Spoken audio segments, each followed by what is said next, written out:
m'entendez correctement? Oui. Donc, je vous invite à ouvrir vos Bibles et me rejoindre dans le livre des Proverbes au chapitre 8.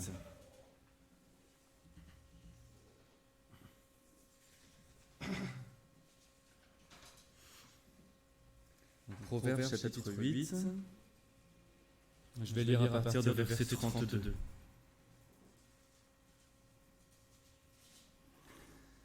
Maintenant donc, fils, écoutez-moi, bienheureux ceux qui gardent mes voies. Écoutez l'instruction et soyez sages, ne la rejetez point. Bénis l'homme qui m'écoute, veillant à mes portes tous les jours, gardant les poteaux de mes entrées. Car celui qui m'a trouvé a trouvé la vie, et acquiert faveur de la part de l'Éternel. Mais celui qui pêche contre moi fait tort à son âme. Tous ceux qui me haïssent aiment la mort. Dieu nous commande à beaucoup d'endroits dans la parole de l'écouter. Comme ici, il nous dit écoutez l'instruction, écoutez le Seigneur, écoutez ce qu'il dit. Et la question c'est comment est-ce qu'on fait ça? Et il y a beaucoup d'endroits, des personnes qui font tout un business de vendre des gros livres, faire des conférences pour apprendre aux gens à écouter Dieu. Mais comment est-ce qu'on écoute Dieu selon la parole? Il y a des personnes qui disent qu'il faut entendre, il faut s'entraîner, être formé, s'entraîner pour entendre une petite voix qui murmure, comme c'est arrivé pour Élie dans les livres des rois. Et ça c'est très lucratif, c'est partout, sauf que dans la parole, oui, Dieu a parlé à cet homme-là comme ça, mais on n'est jamais commandé de faire ça. Qu'est-ce qu'on est commandé de faire exactement? Et Dieu nous dit d'aller dans sa parole. Alors c'est vrai que Dieu a parlé directement, audiblement à quelques prophètes, mais le commun des mortels, c'est-à-dire des millions d'autres personnes, Dieu leur a donné sa parole. Et il nous commande d'écouter sa voix dans sa parole. Et c'est ça que l'Écriture nous demande de faire. Et ce que je voudrais faire avec vous aujourd'hui, c'est de voir, à partir de ce texte, comment Dieu nous parle, comment il nous bénit, et quelle est notre réponse à sa parole. Premièrement, la parole, c'est suffisant pour nous. Et ça, Dieu nous le dit plein de fois. On n'a pas besoin d'autre chose que ce que Dieu dit. Et tout ce que Dieu a à nous dire est dans sa parole. Dieu a demandé à Moïse, il lui a dit, Moïse, prends ton crayon, écris toutes ces choses que je vais te dire. Et Moïse a écrit les récits de la création jusqu'à la loi qui était donnée juste avant qu'Israël entre dans la terre promise. Et il a écrit tout ça parce que l'Esprit de Dieu lui dictait ces choses pour qu'il puisse le passer à tout le monde et à toutes les générations. Il a écrit une fois pour tout le monde. Et nous avons ce texte. Dieu ensuite a utilisé plusieurs prophètes dans l'Ancien Testament pour ajouter des détails par rapport au caractère de Dieu, par rapport à la situation d'Israël et comment Dieu réagit, pour être plus précis par rapport au plan de Dieu pour sauver les pécheurs, pour être plus précis par rapport au Messie, et Jésus est extrêmement bien décrit et détaillé dans l'Ancien Testament, afin que quand il vienne, les gens puissent dire « Ah oui, effectivement, c'est lui », parce que c'est exactement ça la description. Quand vous lisez le psaume 22, Ésaïe 53, c'est extrêmement clair. Et puis ensuite, Jésus a mandaté les apôtres, les 12 apôtres, pour que eux puissent instruire l'Église. Et une partie d'entre eux ont écrit pour nous tous jusqu'à temps que Jésus revienne. La question c'est, est-ce qu'un livre qui a été écrit 4000 ans, 2000 ans avant nous, au Moyen-Orient quelque part, en Israël, est-ce que c'est toujours pertinent pour nous? Est-ce que c'est toujours suffisant pour moi aujourd'hui dans ma vie quotidienne? Et la réponse c'est, si on a la foi, oui, c'est suffisant. Parce que la parole de Dieu est vivante et active. Et Dieu n'a pas oublié de nous donner quelque chose. Et Dieu n'a pas besoin de faire des mises à jour. C'est même dans beaucoup de livres, même des livres de théologie, au départ il était tout petit, et puis après les gens ont fait des mises à jour, ils ont rajouté des choses, ils ont étudié davantage, plus d'applications par rapport au contexte dans lequel on vit, mais la parole de Dieu n'a pas besoin de ça. Elle est complète. dans sa seconde épître, Pierre dit que nous avons reçu de Dieu tout ce dont nous avons besoin pour notre vie de piété. C'est-à-dire tout ce dont on a besoin pour vivre avec Dieu, pour grandir en sanctification à l'image de Christ, on a reçu dans sa parole. Et il ne manque rien du tout. Pierre leur a dit ça parce qu'à l'époque, il y avait des gens qui s'appelaient des gnostiques, si vous connaissez des gnostiques. Ils prétendaient avoir une connaissance supérieure à ce qu'il y a dans la parole. Et selon eux, certains chrétiens l'ont, d'autres ne l'ont pas, et ça crée une élite un petit peu. Et Pierre passe tout son temps à expliquer qu'il ne faut pas croire ces gens-là. Dieu nous a tout donné. Il n'y a rien en plus qui est caché. Surtout que si on va fouiller un petit peu, moi je suis allé chercher ce qu'il y avait dans leur connaissance cachée. Et en fait, c'est un gros mix de, comment ça s'appelle, superstitions païennes, de dieux grecs, de trucs tout mélangés, enfin, c'est n'importe quoi. Dieu n'est pas du tout concerné avec tout ça. Dieu nous a donné tout ce qu'il nous faut et par la foi on croit à ça. Et on a toute l'histoire de l'Église qui nous montre que effectivement c'est suffisant. Alors c'est vrai que la parole, parfois les gens me disent oui mais la parole n'adresse pas tous les détails par leur nom, les nouvelles technologies, les nouvelles choses qui arrivent. Oui mais il n'y a pas besoin. La parole ne dit pas aujourd'hui Paco tu dois aller à droite ou à gauche, manger un sandwich ou un couscous. Elle ne dit pas tout ça. Il y a des gens qui me disent ça. Mais la parole contient tous les concepts et les principes de Dieu dont tu as besoin pour discerner les choses correctement et faire de bons choix. Et Dieu t'a rendu capable, t'a créé capable de faire des choix. Et il te donne tout ce dont tu as besoin pour que ton choix soit bon. Et tu n'as pas besoin de plus. Dans la parole, on sait qui Dieu est, on sait qui nous sommes, c'est important de savoir qui nous sommes aussi, on sait qu'est-ce qui est juste ou pas selon Dieu, on sait ce qu'il a fait et ce qu'il attend de nous. Et tout ça, ça ne change pas. Dieu ne va pas changer son avis d'un seul coup sur qui il est et comment il sauve les gens. Ça reste la même chose.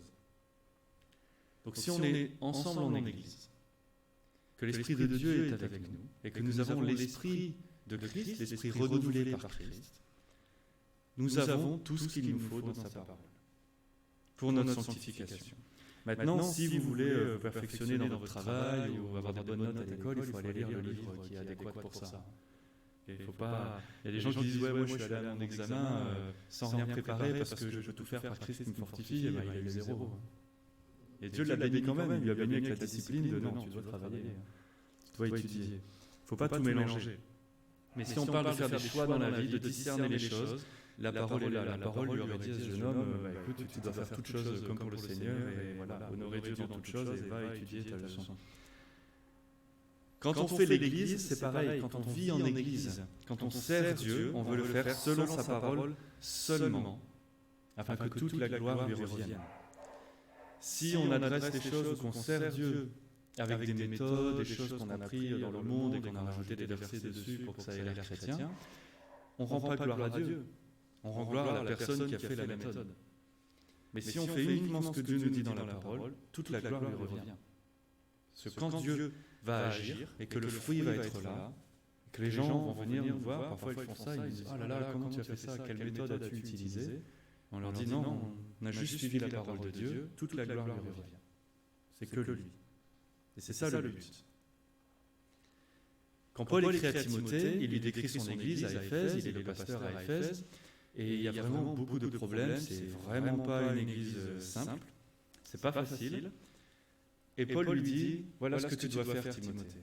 Chapitre 4, il lui dit, tu dois prêcher la parole tout le temps, et rien d'autre. Et Dieu va agir.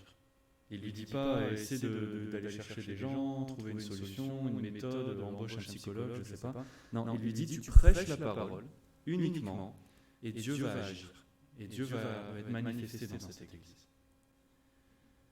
Si on va vers autre chose, c'est le manque de foi. C'est de penser, ça ne va pas être suffisant la parole, on va rajouter quelque chose. On va aller chercher autre chose. Paul dit, prêche la parole seulement.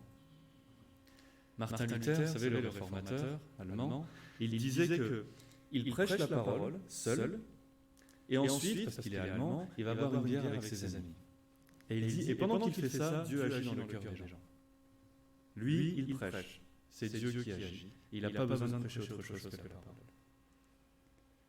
À Timothée, Paul dit aussi que dans la parole, chapitre 3, versets 16 et 17, nous avons tout ce dont nous avons besoin pour enseigner, c'est-à-dire toute l'instruction qu'on a besoin, la connaissance de Dieu qu'on a besoin. Tout est dedans. Pour nous convaincre, confronter notre péché, nous avertir du danger, nous vraiment toucher notre cœur pour nous mener à la repentance, tout est dans la parole. L'Esprit de Dieu utilise ça comme ça. Pour la correction, c'est-à-dire pour nous remettre sur le bon chemin quand on est un petit peu égaré, notre Seigneur qui est le bon berger vient par sa parole et nous redirige.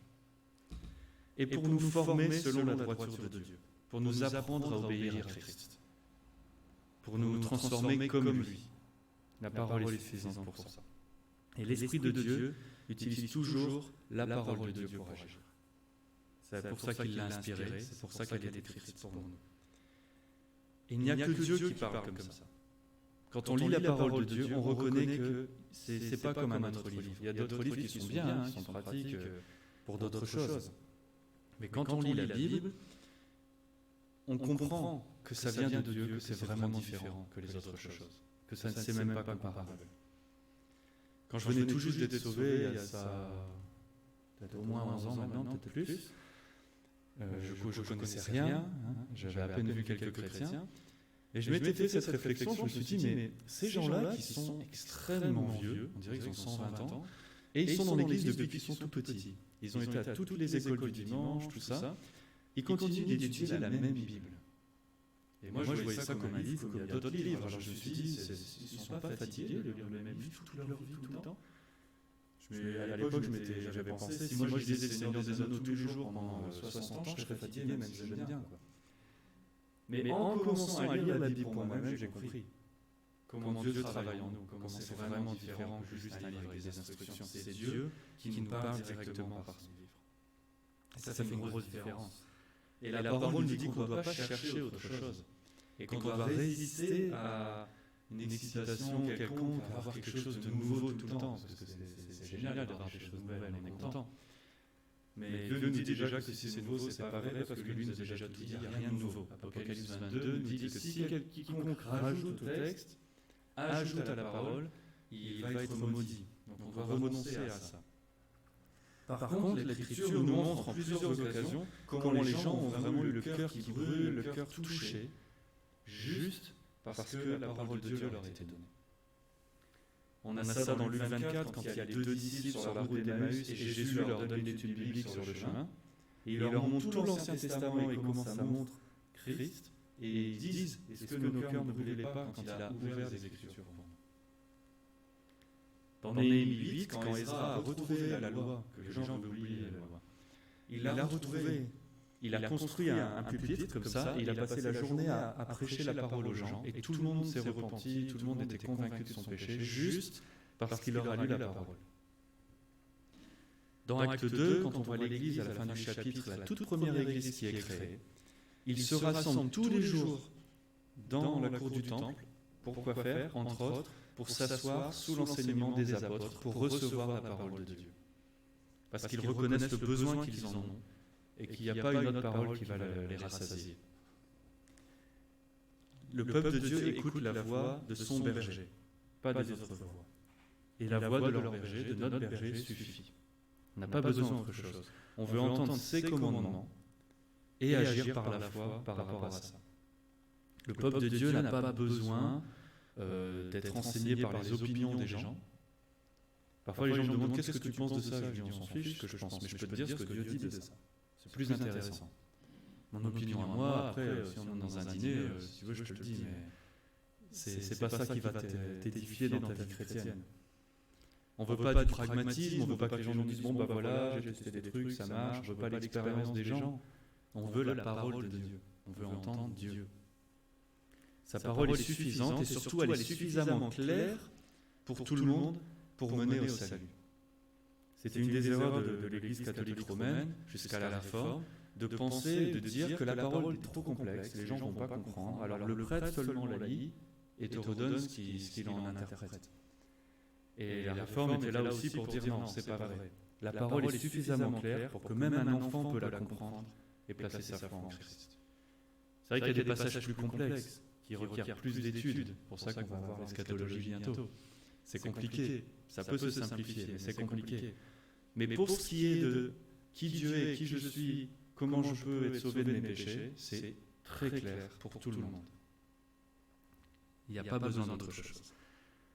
Le psaume 119, que le frère citait tout à l'heure, nous dit que le commandement de Dieu nous rend sages, même plus sages que les gens du monde qui se prétendent sages.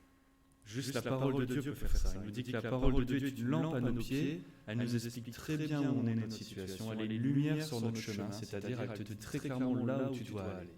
Tu sais où tu es, tu sais où tu dois aller, c'est la parole qui fait ça. Tu n'as pas besoin d'autre chose. Et Dieu a donné à tout son peuple sa parole. On a tous accès, on doit être reconnaissant pour ça aussi. Il nous a donné un cerveau à tout le monde en a un. Maintenant, il faut l'utiliser. Il a donné à l'Église des enseignants, des gens qui l'équipent, voilà, pour expliquer, pour appliquer sa parole ensemble, pour raisonner ça, qu'est-ce qu'on fait avec, comprendre. Et surtout, il nous a donné à tous ceux qui croient, son esprit en nous, pour que ce soit actif, pour que ça porte du fruit, pour que ça ne soit pas juste dans notre tête, que ça aille dans notre cœur aussi, et que ça change notre vie et ce qu'on fait. Deuxièmement, le texte nous dit que nous sommes bienheureux ou bénis quand on écoute la parole. La parole de Dieu est une bénédiction. Il dit que voilà, celui qui écoute la parole de Dieu est bienheureux, il est béni, ça lui fait du bien, c'est ça que ça signifie. Bénir, littéralement, c'est vraiment s'abaisser pour servir ou pour donner quelque chose. C'est Dieu qui s'abaisse, Dieu saint, qui s'abaisse pour nous faire du bien à nous.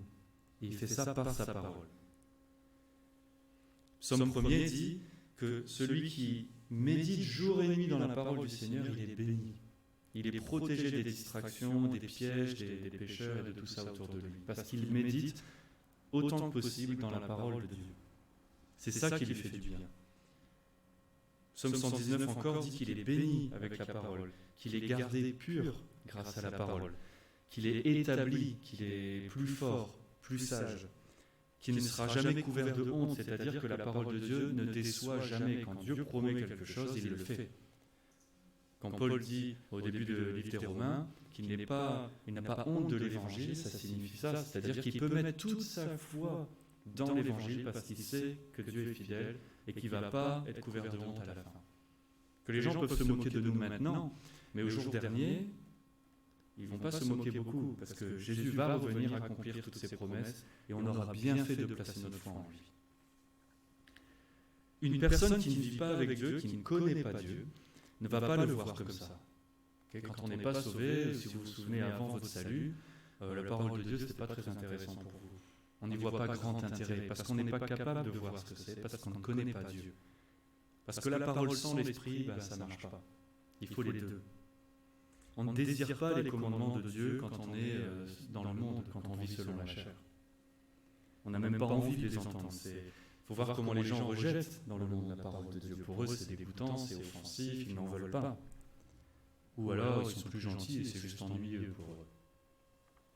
Mais quand Dieu sauve une personne et transforme le cœur d'une personne et vient vivre dans une personne, les commandements deviennent un délice et non plus un fardeau. On veut le commandement, on reconnaît qu'il est bon. On veut dire à Dieu, la première chose quand on est sauvé, explique-moi comment vivre avec toi, je veux savoir comment bien faire. Je veux ton commandement. Le Proverbe 2 nous dit qu'on reçoit la parole de Dieu et on la garde comme un trésor dans notre cœur, comme quelque chose de très précieux qu'on veut garder, qu'on veut protéger. Que c'est une source de vie, de sûreté pour nous, que ça a une grande valeur. Paul dit à Timothée, garde le dépôt qui t'a été fait, c'est quelque chose d'une grande valeur. C'est plus précieux que toutes les choses que tu peux posséder. Ça, c'est la personne que Dieu a sauvée. Avant le salut, voilà, les commandements, c'est horrible, on est l'ennemi de Dieu et on s'en fiche complètement. On n'a aucune raison d'obéir à Dieu. C'est pour ça qu'on dit souvent aux gens, par exemple, si les gens manifestent énormément leurs péchés dans la rue, on a envie d'aller leur dire, mais ça, c'est le péché, c'est mal, il ne faut pas faire ça. Ça ne sert à rien. Si la personne ne connaît pas Dieu, n'a pas une relation avec Dieu, n'est pas vivante grâce à son esprit, ça ne sert à rien de lui demander d'obéir à Dieu. Ça n'a aucun sens. Mais une personne qui connaît Dieu, une personne que Dieu a sauvée, non, lui, on doit lui dire parce qu'il veut ça. Un cœur nouveau, il est capable d'aimer Dieu, il veut aimer Dieu. Mais un cœur qui n'est pas nouveau, il n'a pas envie. Donc il ne faut pas aller dire aux gens, tu dois obéir à Dieu, il faut aller partager l'évangile aux gens pour qu'ils soient sauvés. Et quand ils sont sauvés, oui, Jésus leur a dit, enseignez-leur à obéir tout ce que j'ai commandé.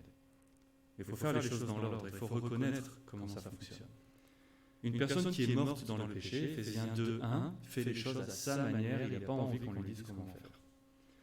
Mais aussitôt que cette personne est vivante en Christ, il veut la volonté de Dieu soit faite, que ta volonté soit faite. On a de nouveaux désirs, de nouvelles affections pour les choses de Dieu, et on veut rejeter les autres choses. Et ça c'est nouveau, c'est Dieu qui le fait en nous. On veut entendre la vérité de sa parole qui mène à la vie, et on veut rejeter les mensonges qu'on croyait avant qui mènent à la mort. Ce que dit notre texte ici. Quand on comprend vraiment qui est Dieu, parce qu'on est capable de le comprendre, on comprend qu'il est notre Père, qu'il nous aime. Il est Dieu, il est au-dessus de toutes choses, il règne complètement, mais il est aussi notre Père. Et ce qu'il nous donne, c'est parce qu'il nous aime. Quand on voit un commandement qui nous paraît dur ou on ne comprend pas bien, il ne faut pas le rejeter. Il faut l'étudier davantage, parce que tout ce qui est là-dedans, c'est la parole de Dieu qui aime son peuple. Donc si on ne voit pas bien, parfois les gens ont dit, je ne vois pas comment ça peut être l'amour dans ce verset, ce commandement, alors il faut l'étudier davantage, c'est qu'on n'a pas compris. Et ça vaut la peine de faire ça. Dieu est toujours fidèle, Dieu fait concourir toutes les choses pour le bien de ceux qu'il aime. Même une chose difficile, même une chose qu'on ne comprend pas, c'est pour notre bien. Et si on comprend ça, on est béni par ça. Sinon, on rejette simplement une bénédiction de Dieu. Un commandement de Dieu, c'est pour notre bien. Deutéronome, il dit au peuple, si vous obéissez à ma loi, c'est bon pour vous, c'est pour vous protéger, ça vous fait du bien. Comme ça, vous faites attention à vous, vous prenez soin de votre prochain, c'est bien. Si on le rejette, on se fait du mal à nous-mêmes. Ici, il dit, vous faites du tort à votre propre âme, en rejetant la sagesse de Dieu. Donc, on veut savoir la volonté de Dieu concernant toutes choses. Et la parole nous renseigne. Si on sort par rapport à la création, le monde, les choses qui existent, on veut savoir comment Dieu a créé les choses et pourquoi il a créé les choses pour qu'on sache comment on doit utiliser sa création. Comment est-ce qu'on doit prendre soin de la planète et des animaux et de nous-mêmes. Comment est-ce qu'on glorifie Dieu à travers tout ça. On veut savoir ce que Dieu pense des gens, qui sont les gens, comment est-ce qu'il les perçoit, pour qu'on ait les bonnes relations avec les gens, qu'on les perçoive comme des gens créés à l'image de Dieu, mais qui a été déformé par le péché et que Dieu veut restaurer par son évangile. On veut savoir ce qui est droit et ce qui est péché afin d'avoir une bonne relation avec les gens et de ne pas pécher contre les uns et les autres. Comment on fait pour faire ça? La parole nous dit, ça c'est péché, ça c'est bon, maintenant tu sais. On veut savoir comment louer Dieu. Quand Dieu nous sauve, il nous fait un peuple d'adorateurs en esprit et en vérité.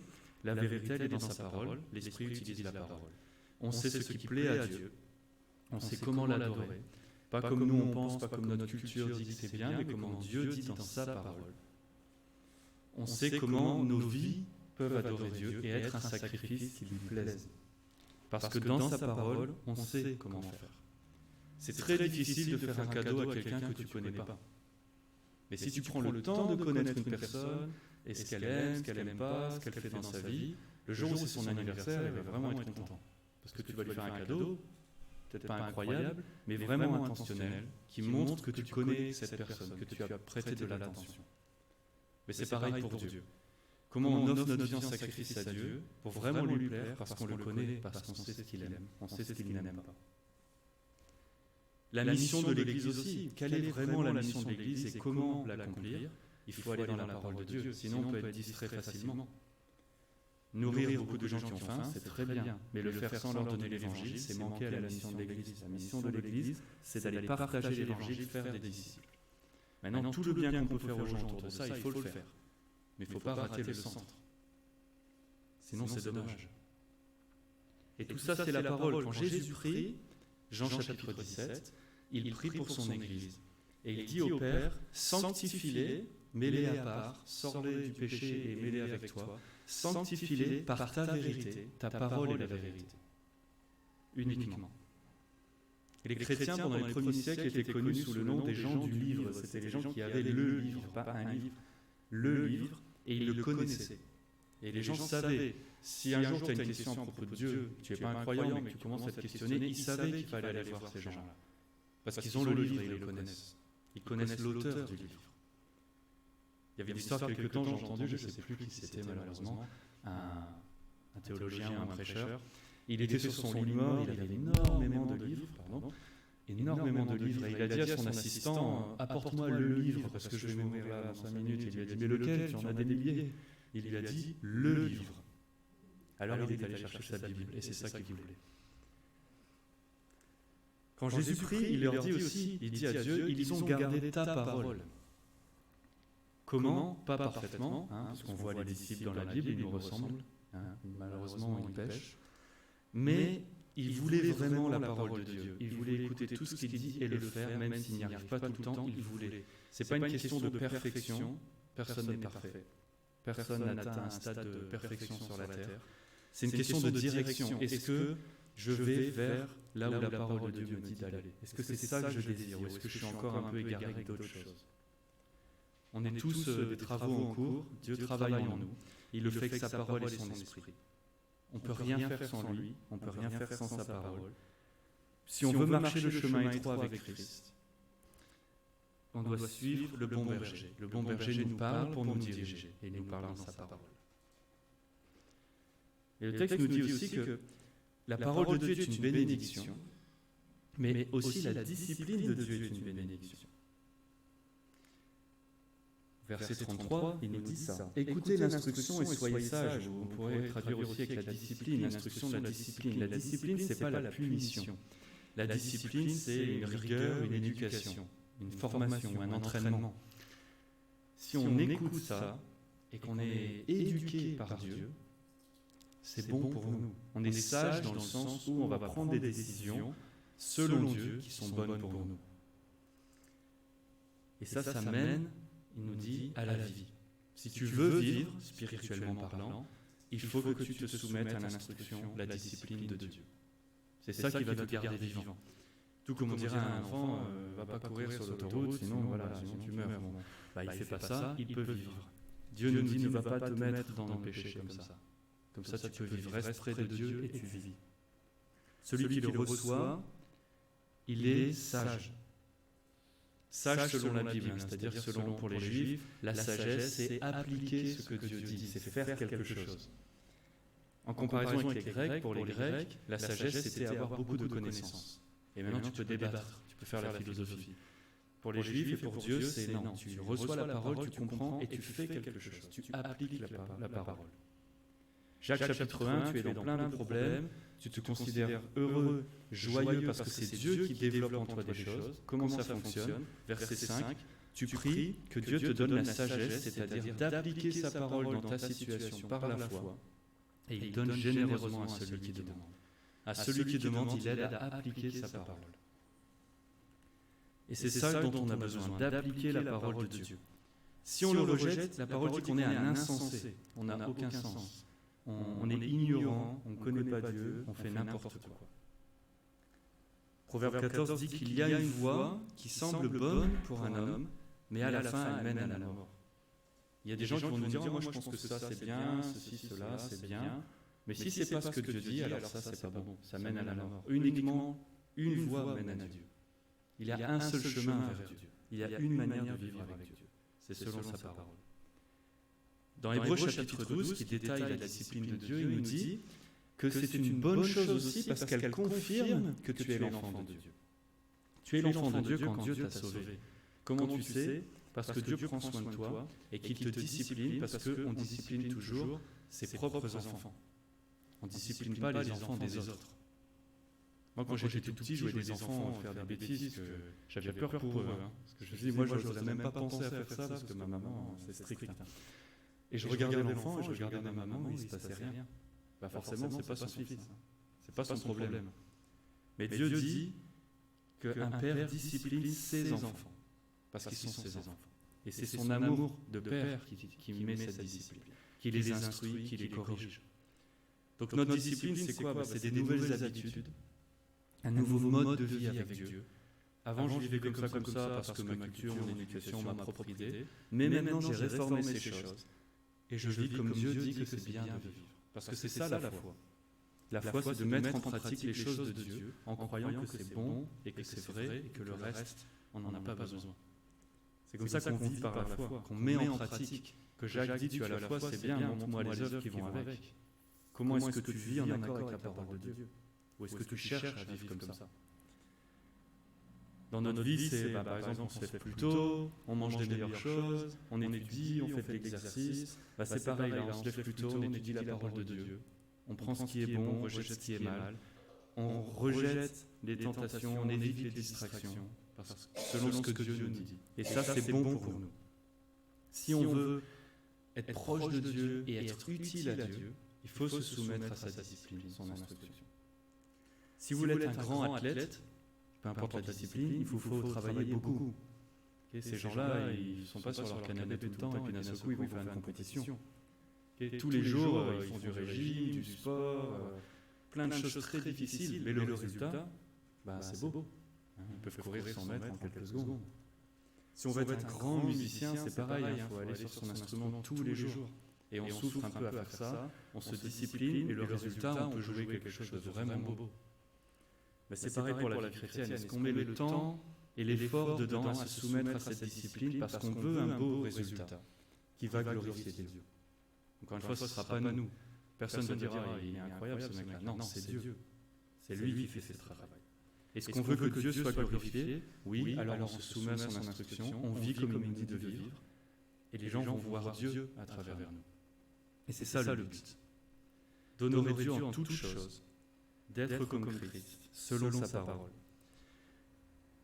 La parole nous rappelle aussi que la discipline, ça n'est jamais plaisant sur le moment. Il faut qu'on le sache. Et Dieu nous le dit, parce qu'il nous aime, il nous prévient.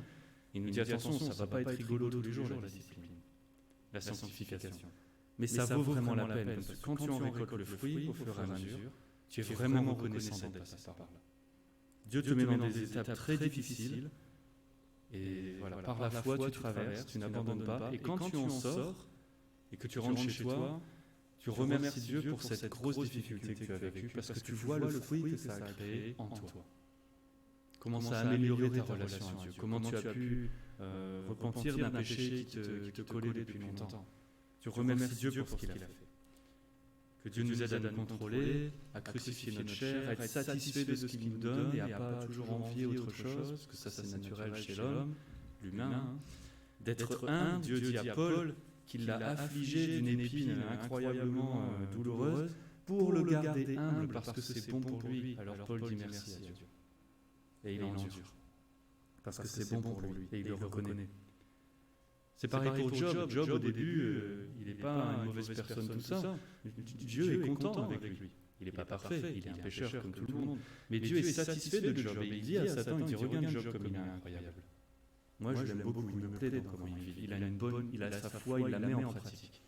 Et pourtant, il a été très fortement discipliné. Et ça a été très difficile pour lui. Mais le résultat, à la fin, Job est encore plus proche de Dieu. Sa louange est encore plus grande. Dieu est énormément glorifié par toute cette histoire. C'était bon de passer par là. Et il dit, Job, il dit, voici comme l'homme est béni quand Dieu le corrige, le reprend. Ainsi, ne négligez pas la discipline du Tout-Puissant. C'est le conseil de Job. Que la piété, ça ne vient pas naturellement. Ça se travaille, c'est Dieu qui la travaille, et c'est douloureux. Mais c'est nécessaire. Et Dieu fait ça, par son esprit et sa parole. La dernière partie de notre texte nous dit que voilà, ça c'est ce que Dieu fait, et voilà le moyen par lequel il le fait, par sa parole.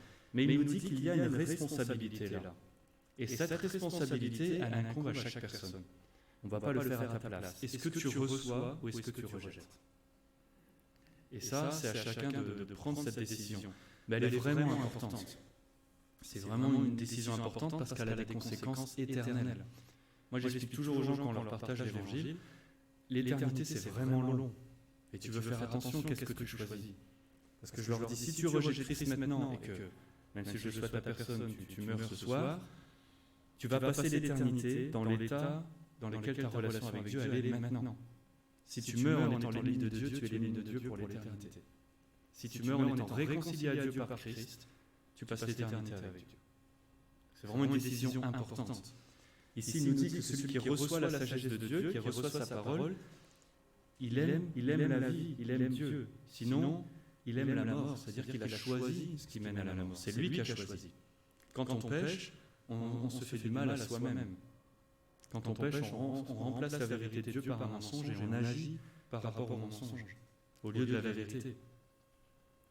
Mais le premier commandement que Christ donne, et les apôtres après lui, et que nous devons donner aussi, c'est d'aller voir chaque personne, premier chapitre de l'évangile de Marc par exemple, et de dire à chaque personne, repentez-vous et croyez pour être sauvé. De dire à toute personne, détourne-toi de tout ce que tu croyais maintenant, de comment tu vivais, et vis selon Dieu, par la foi, à cause de ce que Christ a fait. Choisis de vivre avec lui et de lui obéir. Et comme ça, tu es sauvé. Et c'est ce qu'on dit à toute personne. L'évangile, c'est ça. L'évangile, c'est pas aller voir les gens et leur dire, tu sais, peu importe qui tu es, ce que tu fais, continue comme ça, c'est cool, Dieu t'aime. Oui, c'est vrai que Dieu t'aime, mais il ne t'aime pas comme ça. Il ne t'aime pas en te laissant là où tu es et tout va bien. Il t'aime en venant te prévenir du danger de vivre sans lui et de l'immense grâce qui est faite aux pécheurs d'être réconciliés avec lui avant le jugement. L'évangile, c'est l'annonce d'un roi qui va envahir un autre pays, parce qu'ils l'ont vraiment provoqué pendant longtemps. Alors là, il va les envahir, il va les punir, mais il leur dit, je vais détruire tout le monde, mais avant ça, comme il est un bon roi, il dit, je vous offre une fenêtre là, pendant laquelle, si vous vous repentez et que vous venez vers moi, alors vous ne serez pas détruits. Et au contraire, vous serez accueillis et adoptés et bénis par lui. C'est ça l'évangile, c'est de dire, Dieu va juger toute personne parce que tous les hommes sont pécheurs, tous sont ses ennemis, mais par sa grâce, il offre à beaucoup d'être sauvés avant ceux qui se repentent et qui croient.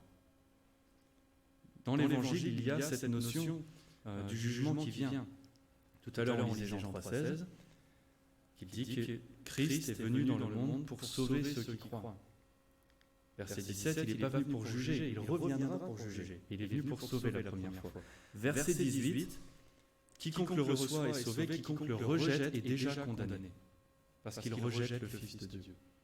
Il y a cette notion de prévenir les gens que de rejeter Christ, de rejeter la parole de Dieu, qui est Christ, il y a un danger très grand dedans. Et on veut plaider vraiment avec les gens comme Paul, et jusqu'en larmes plaider avec les gens de recevoir Christ, de se tourner vers Dieu. Aux Corinthiens, Paul dit à la fin de son premier épître que quiconque n'aime pas le Seigneur, et le Seigneur Jésus dit celui qui m'aime, Jean 14,15, c'est celui qui obéit mes commandements, celui qui écoute sa parole. Il dit quiconque n'écoute pas le Seigneur est maudit, c'est-à-dire est rejeté. Il n'est pas béni à approcher de Dieu, il est maudit, il est rejeté, parce qu'il choisit de rejeter Christ. Aux Thessaloniens, Paul explique clairement, parce que les gens ne sont pas... pensent que tout ça c'est de l'Ancien Testament, mais non, ça n'est pas. Deuxième épître Thessaloniciens, il dit au verset 7, le Seigneur Jésus reviendra du ciel avec les anges de sa puissance, en flamme de feu, exerçant la vengeance contre ceux qui ne connaissent pas Dieu et contre ceux qui n'obéissent pas à l'évangile de notre Seigneur Jésus-Christ, lesquels subiront le châtiment d'une destruction éternelle. Devant la présence du Seigneur, il continue, il décrit ça. Il nous dit que Christ va revenir, et cette fois-ci en tant que juge, et qu'il va juger tout pécheur, et tout pécheur est coupable devant Dieu. Le psaume 49 nous dit que personne ne peut payer la rançon pour son âme ou celle de son frère, le prix est trop élevé. Mais Christ a payé pour ça. Maintenant, est-ce que tu places ta foi en lui ou pas? Est-ce que tu reçois ce qu'il dit ou pas? Est-ce que tu lui fais confiance ou est-ce que tu fais confiance à autre chose? Et ça va faire une grosse différence. Dans Romains 10, Paul dit que si on confesse avec notre bouche que Jésus est Seigneur, et si on croit dans notre cœur que Dieu l'a ressuscité des morts, on sera sauvé. Il dit parce que par le cœur, on croit, on atteint la droiture de Dieu, et par la bouche, on confesse et on est sauvé. Mais après, il leur dit comment est-ce qu'ils vont faire tout ça? Parce que quelqu'un leur annonce la parole de Dieu, et pas autre chose, et qu'ils y répondent parce que l'Esprit va utiliser ça. comment est-ce qu'on répond à cette parole, premièrement pour être sauvé, et deuxièmement, quand on est sauvé, pour grandir en Christ, pour l'honorer, pour vraiment, comme dit Pierre, mettre notre appel et notre élection sûr. Comment est-ce que tu es assuré de ton salut? Parce que tu continues de persévérer dans les choses de Dieu. Parce que chaque jour tu écoutes ce que Dieu dit et que tu travailles ça en toi avec lui. Ça, c'est la grâce de Dieu pour nous. Que Dieu parle aux pécheurs pour faire tous ces changements-là dans les gens, pour les sauver de leurs péchés et pour les faire grandir en Christ. Quand on place notre foi en Christ, on est justifié, on est compté comme si on n'avait pas péché, ce qui est incroyable, à cause de Christ. Et ensuite, on continue d'être sauvé pratiquement de notre péché, chaque jour, dans notre sanctification, jusqu'au jour où Christ revient, où on sera finalement complètement sauvé, parce que complètement libéré du péché et vraiment avec Dieu. Et tout ça, Dieu le fait quand il nous parle dans sa parole. Qu'il n'y a plus de condamnation pour ceux qui reçoivent Dieu et sa parole, ceux qui croient ce que Dieu dit, qui il est et ce qu'il a fait. Qu'à la place, il y a du pardon, de la réconciliation, du rachat de notre âme. Une adoption par Dieu. Donc ça, il faut vraiment insister de dire ça à toute personne qui n'a pas encore reçu Christ comme son Seigneur, qui ne s'est pas encore soumis à lui. Et pour les croyants, c'est un bon rappel aussi de persévérer dans les choses, de ne pas se laisser aller, de ne pas être découragé, de ne pas oublier. On est un peuple qui oublie, et la parole nous dit tout le temps, Paul, Pierre, ils nous disent, ça ne gêne pas de vous répéter les mêmes choses tout le temps, parce que vous en avez besoin. Et c'est vrai qu'on en a besoin. Parfois on se dit, oh là là, encore un sermon sur Jean 3, on l'a entendu 18 fois, oui, mais tu en as besoin. Toujours. Et Dieu va travailler quelque chose de nouveau en toi quand tu vas le réentendre. On est sauvé par la grâce afin de vivre avec Dieu, afin d'obéir à Dieu. On a besoin de sa parole chaque jour, de son instruction. À l'époque, l'esclave était embauché dans la maison, il a besoin des instructions pour être sûr de bien faire, que le maître soit satisfait. Que quand il revient de sa journée, il dit « Ah, je suis content, tu as fait un bon travail, mon fidèle esclave, viens partager la joie de ton maître. Tu as agi selon ma parole, tu as pris le temps de la connaître et de l'appliquer. » Dieu nous donne sa miséricorde parce qu'il nous justifie, il ne compte pas nos péchés contre nous. Mais sa grâce, c'est d'aller plus loin que ça. Sa grâce, c'est d'en plus nous rendre capables de vouloir et de faire, de vivre selon sa parole. Dieu pourrait juste nous compter, voilà, vous êtes juste maintenant, vous êtes pardonnés et puis c'est tout. Non, il a la grâce, il nous habilite à vivre pour lui. Mais pour ça, il faut persévérer dans sa parole. Jésus dit, celui qui persévère jusqu'à la fin sera sauvé. C'est-à-dire que c'est comme ça que tu prouves le salut que tu as reçu. C'est aussi comme ça que quand l'ennemi vient essayer de t'accuser à cause de ton péché, est-ce que tu es vraiment un chrétien? Oui. Parce que Dieu travaille en moi et parce que je veux sa parole tous les jours, parce que je prie ça, parce que je ne suis jamais au calme avec mon péché, tout va bien. Non, je ne suis pas d'accord avec ça. Je suis comme David quand il pêche, ses os lui brûlent.